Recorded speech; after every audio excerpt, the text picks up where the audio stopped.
Buenas tardes, sean todos bienvenidos aquí al Centro Cultural Ateneo Lidia Guanes para la presentación del libro Antología de Terror Menores de 40 años.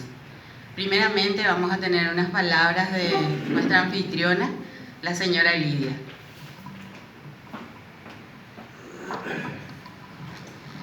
Buenas tardes, bienvenidos todas y todos y felicitaciones a los autores. José, gracias por tus gestiones de siempre para que esto sea posible. Gracias a los ilustres invitados que están en la mesa. Bernardo ya es de la casa, así que voy a pasar por alto los elogios. Bueno, brevemente quisiera comentarles, para los que vienen por primera vez, que el Ateneo Cultural Lidia Guanes lleva el nombre de mi abuela, que fue una señora que trabajó desde los 8 años en el mercado Huazú, vendiendo carne. Cuando no había heladera, no había transporte, no había nada, y se llevaba sobre latones sobre la cabeza la carne. Se llevaba frente al mercado Huazú, que estaba frente al Hotel Guaraní, se ponía un trapo ahí y ahí se vendía la carne. 8 años. No terminó el segundo grado nada más. Siempre fue su gran frustración no poder estudiar. A pesar del poco conocimiento que tenía, nunca utilizó una máquina de calcular, hacía el cálculo mental. Y su ilusión siempre fue que sus hijas y sus hijos, como casi todos los padres y las madres, tengan la posibilidad de estudiar y sobresalir por medio del estudio. Cuando hubo la oportunidad, la señora Gloria Jiménez Guanes, que es mi tía, la hija de la señora Lidia, vive en España desde hace 40 años, en una tarde de verano, sentada ahí en el patio con la señora Gloria Rubín y Vidalia Sánchez, pergeñaron la idea de hacer un homenaje a su madre, y entonces surgió hacer un Ateneo cultural transversal a todas las áreas para usufructo sin costo. O sea que este es un espacio que no tiene costo, donde todos ustedes pueden acceder a hacer sus presentaciones, pueden divulgar, comentar a amigas, amigos, a grupos de teatro, de música, de escritores que pueden utilizar este espacio. Y pues, imagina, bienvenidas, bienvenidos, qué gusto volver a estar presentes y dejarnos un poco del Zoom, a pesar de que aprendimos a leer más ahora las miradas. Se nota cuando sonreímos. Ya sabemos cuando está Pirebaí, está Argel, cuando está Pícaro, cuando está todo, porque nos volvimos un poco más a la mirada. Así es que bienvenidos y gracias por estar aquí. Muchas gracias, doña Lidia. Allá por el año 2019 nacía la idea de publicar una antología literaria, cosa que fue abriéndose paso a lo largo del año 2020, en medio de la pandemia del coronavirus. Hoy, entrando a la pospandemia, puedo decir que el resultado de escribir obras de terror sin causar miedo a nuestra piel ya es un hecho. De seguro habrán obras en algún rincón del país que ya fueron publicadas en años anteriores, olvidadas, acumulando polvo, ignorados por el simple hecho del tradicionalismo. Bien sabemos que en Paraguay los cuentos de terror y poemas góticos eran los que menos se cultivaban. Hoy, gracias a estos jóvenes que se juntaron para escribir cuentos y poemas, puedo decir que las nuevas generaciones están marcando sus voces, entregándonos verdaderas joyas literarias. Con esta antología queremos romper el tabú, llegar, si es posible, en todo el territorio, dando a conocer las magníficas obras que se encuentran en sus páginas. Menores de 40 años, antología de terror. Les animo a leer, a conocer a los responsables de este libro. Palabras de José Moni. Bueno, ahora vamos a pasar a la parte más interesante, en verdad, de la presentación de los libros. Y la presentación y el análisis de este libro va a estar a cargo del maestro Neri Bernardo Fariña, que siempre está presto a a darle sus conocimientos a las personas que abrazan esta hermosa tarea de escribir. Es su tiempo, maestro. Buenas tardes. Gracias, Ana. Gracias, Lidia. Y gracias a José por haberme invitado a hacer la presentación de este libro. Estoy saliendo de un cuadro gripal, pero una vecina no es el purete. No sé que no hay peligro. Me puse a leer atentamente el original que me envió José, porque soy un adepto a los relatos de terror, que no hay mucha profusión de obras en el Paraguay, pero sí he editado muchos de los libros de los clásicos, de Poe, Maupassant, de Mary Shelley, de Stevenson, que tienen obras de terror también, que podrían marcarse en lo de terror, y nuestro amigo más reciente, Lovecraft, que es el crack de la gente joven en cuanto a relatos de terror, y es el hombre quizás más presente en este siglo y quizás el más difundido después de Edgar Allan Poe en este género. Y para no olvidarme de nada, de algún detalle, me puse a escribir todo lo que me suscitó este libro, Antología del Terror Menores de 40. Podrían ser todos mis nietos ya. El del terror es un género de relato no muy difundido en nuestro país, aunque tiene aquí miles de adeptos, tal como lo comprobamos en las librerías, en las que los libros de Poe, Lovecraft, Bram Stoker, Mary Shelley, Robert Louis Stevenson o Guy de Maupassant tienen una enorme circulación. En los tiempos más cercanos, un nombre recurrente en el terror es el de Stephen King, autor de la célebre novela El Resplandor, llevada al cine en 1980, nada menos que por Stanley Kubrick, con la participación protagónica de Jack Nicholson. Aunque la Academia no considera a King un autor inserto en el gran mundo de la literatura, es sin embargo alguien a quien se debe tener en cuenta en el momento de hablar del género en la actualidad. Yo suelo decir que El Resplandor fue la película más terrorífica que vi en mi vida, y no había ni una sola escena clásica de la medianoche, la oscuridad, de los castillos. No, era todo cotidiano, y por eso era más terrorífico aún. Tradicionalmente, el relato de terror guarda referencias muy intensas de aquello denominado gótico, que fuera desarrollado por los escritores más conocidos en el rubro, y que guarda relación con hechos fantásticos, con escenarios recurrentes de castillos umbrosos, de oscuridad medieval, de espíritus malignos que buscan venganza, de situaciones inexplicables que alteran la razón. El relato gótico tiene profundas raíces hundidas en la religión primitiva y supersticiosa, en la que la presencia del demonio es permanente. Pareciera que hubiera en dicho tipo de relato una obsesión por lo religioso. Monjes, abadías, templos lúgubres y mucha nocturnidad, la noche casi como un protagonista omnipresente. Se supone que cuando se habla del terror debe haber algo sobrenatural, inexplicable, alguna fuerza exterior inmanejable, algún poder que tuviera la capacidad de alterar todo sin que él mismo pudiera ser alterado.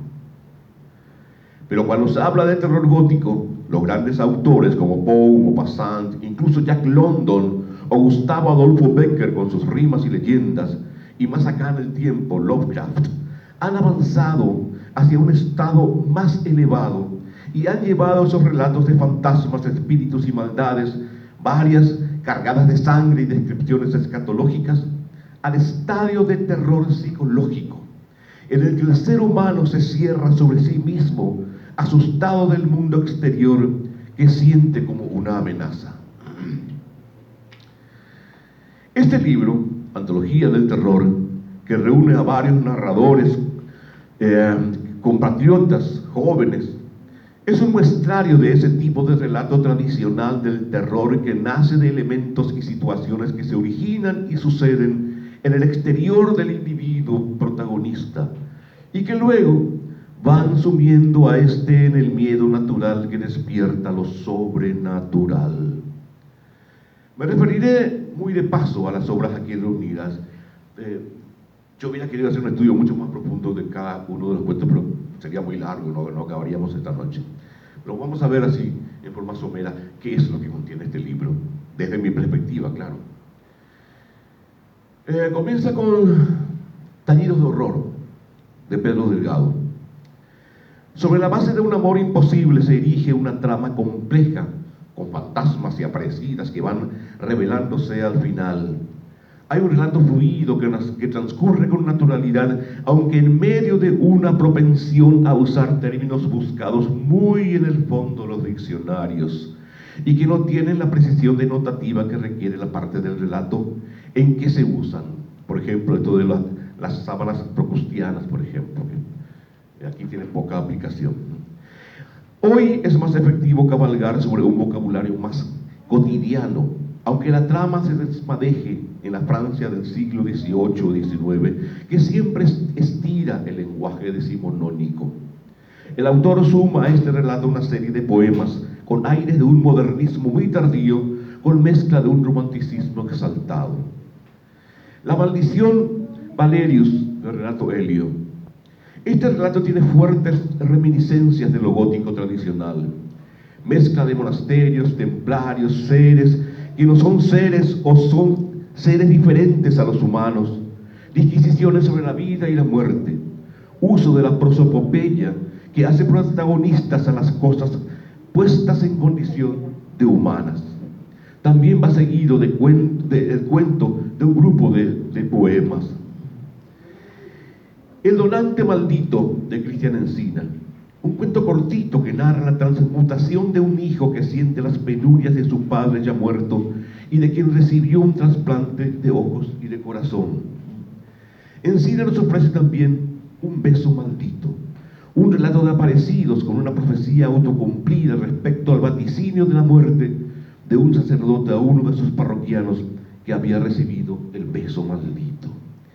Y otro relato más de Encina, El carnicero. En esta obra se siente una especie de sobredosis de adjetivación, ojo, una ansiedad de adjetivar todos los sustantivos que encuentra a su paso. Muchas veces un adjetivo seco, un sustantivo seco tiene más potencia que uno acompañado de un adjetivo que lo debilita. Hay quizás demasiada sangre y una crueldad sobreexpuesta que se desacelera algo en el final. Encina sigue con El enviado de Lucifer. Un pasaje de la obra señala: el funesto aullido de los lobos, presagio del maldito designio, interrumpió la serenidad de la noche del 13 de abril a oscuras. Aquí están los tantos elementos del gótico tradicional, todos juntos. El terror negro impregnado de la dicotomía Satanás-Jesús. La figura de Satán es omnipresente. El final es preanunciado. Hay una condena a vivir eternamente calcinándose en el Averno.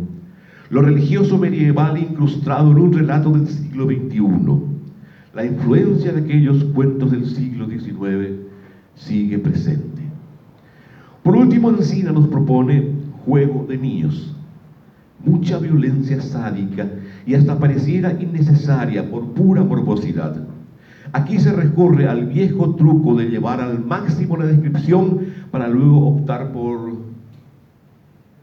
y no les voy a spoilear el final. Se completa esta presentación de Encina con poemas con mezcla de modernismo y romanticismo a lo Espronceda. Es notable como los poemas también que tienden a lo metafísico, a lo de, llamémosle, de terror, tiene esa connotación de los poetas del siglo XIX también. José Espronceda está presente. No sé si lo leyeron o leyeron a autores que también fueron influenciados por Espronceda, porque se nota mucho la presencia del gran poeta romántico español en estas obras. Luego se presenta a José Monín, el capitán de equipo, con 14 poemas. Poemas infernales, satánicos, de brujos, hechiceras, huertos, canibalismo, oscuridad, tinieblas. El poema cuarto llama la atención. habla de la oscuridad que va tomando la vida de una persona sin que ésta se dé cuenta del hecho. Un juego metafórico bien elaborado dentro de su concisión. El poema octavo es una expresión de cierta desesperanza, un reclamo a la vida que se va convirtiendo en muerte debido a vicisitudes de la existencia que uno no puede manejar. Todo lo de terror, tanto en poesía como en narrativa, en novelas, narrativa corta, en cuentos, tiene eso de lo inmanejable, y eso es lo que causa terror, la incapacidad de manejar las circunstancias como nosotros quisiéramos manejarlas. El terror viene de afuera y nosotros no podemos cambiar el rumbo. Eso tiene quizás sus raíces en los clásicos griegos, en los que hay casi un determinismo que no se puede variar.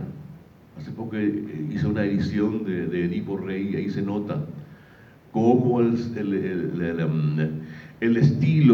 destino o la concepción del destino que tenían los griegos nos sigue marcando a lo de la civilización occidental. Cuando creemos que lo de afuera es imposible de cambiar, y eso es lo que nos asusta, que no podemos manejar el mundo, no podemos manejar la muerte, y a lo mejor ni siquiera podemos manejar la vida. Seguidamente tenemos Campamento Mangue, de Cecilia González.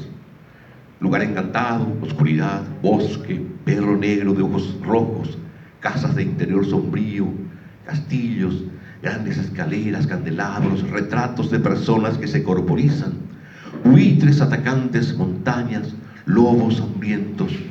Un relato típico, bien al estilo del terror decimonónico. Cecilia nos ofrece también su cuento llamado, precisamente, Llamada, sobre la influencia que recibió una niña al ver el cadáver de una tía a quien jamás había conocido, y cómo aprendió a percibir ciertas conductas de la gente en esa circunstancia. El cuento tiene un final bien logrado y que hace que el lector se mantenga alerta para hallarle los significados que quisiera encontrarle a ese final. Deja enigmas, y eso es bueno en un cuento. En un cuento no hay que darle todo digerido al lector. Lo que le encanta al lector clásico de cuentos es que el final sea abierto para que él pueda recrear el cuento y para que el cuento le explote dentro. Él puede hacer el final del cuento, o él puede masticar el cuento y quizás hallarle al cuento significado que ni siquiera el autor pretendió escribir.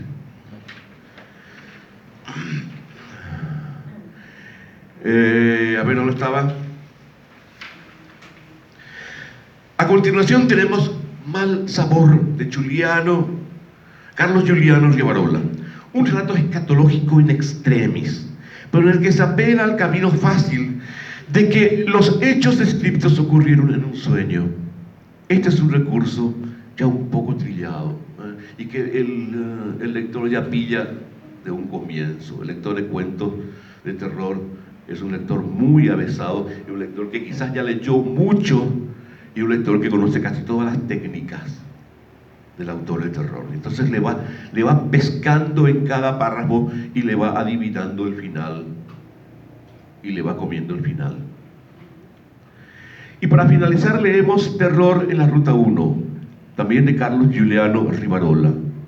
Una de fantasmas on the road. Es el relato que más se acerca a la tendencia actual del cuento de terror asociado a lo cotidiano. Les decía que para mí la película más terrorífica que vi fue El Resplandor, porque justamente el terror se basaba en los hechos cotidianos. Eso que te hace pensar que cuando salís ahí a la luz del sol vas a encontrar algo que te cause temor. Porque lo de la noche, lo de las puertas que se cierran, los viernes 13 y todo ese tipo de cosas están un poquito gastados ya. En general, el libro es válido para ir creando un corpus de relatos del género del terror que se suma a otras obras ya publicadas con anterioridad. Quizás no con la corpulencia de esto en cuanto a la participación de gente exclusivamente en este tipo de género. Este libro se ciñe a lo muy tradicional del género, y hay un campo muy amplio por explorar aún, mediante la lectura de autores internacionales que le han encontrado nuevas vetas al terror, desprendiéndose ya de lo gótico, que está un poco agotado en cuanto a recursos literarios. Hoy hay aspectos de la vida cotidiana que también deben ser hollados por el relato del terror. Un ejemplo de ello es el libro Clon Sonante, de uno de nuestros mejores narradores, José Pérez Reyes. En este cuento de José se introducen los elementos cibernéticos y de la tecnología como factores que meten miedo. Y esos elementos de hoy, de la vida de hoy, de la vida cotidiana de hoy, pueden ser manejados muy bien por ustedes, que son prácticamente habitantes naturales del mundo tecnológico que hoy nos circunda. Felicitaciones por el esfuerzo y queda la expectativa de que sigan con el género y en constante crecimiento de la creatividad en lo temático, en lo estilístico. Muchas gracias.